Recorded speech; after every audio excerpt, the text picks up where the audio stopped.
मग राजा ब्राह्मणाला म्हणाला की तू राजवंशाला का मारले? त्याच्यात आणि तुझ्यात काही भांडणं झाली का? की तुम्ही सांगितलेलं त्याने काय ऐकलं नाही का? की त्याने असं काय केलं का की त्यामुळे तुम्ही त्याला मारण्याचा प्रयत्न केला?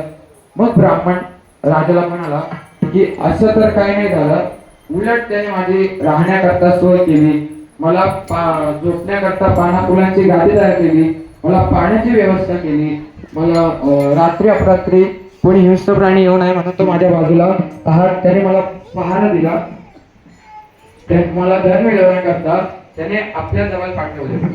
मग राजा ब्राह्मणाला म्हणाला की एवढे सर्व उपकार करून सुद्धा तू राजवंशाला का मारले? मग ब्राह्मण राजाला म्हणाला की माझ्या पुढच्या भोजनाकरता व्यवस्था व्हावी म्हणून मी राजवंशाला मारले. मग राजाने राजा ब्राह्मणाला म्हणाला की तू विनाकारण राजवंशाला मारला आहे, तुला शिक्षा झालीच पाहिजे.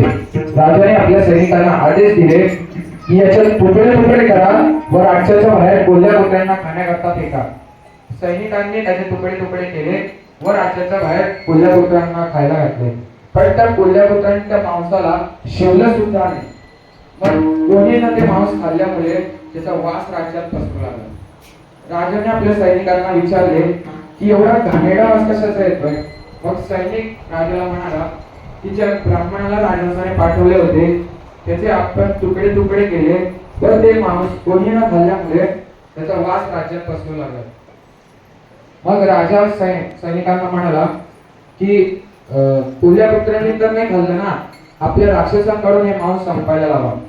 सैनिकांनी राक्षस बोलवले व ते राक्षस त्या मांसावरती गोलाकार बसले. पण तेथील एका राक्षसाने तो मांस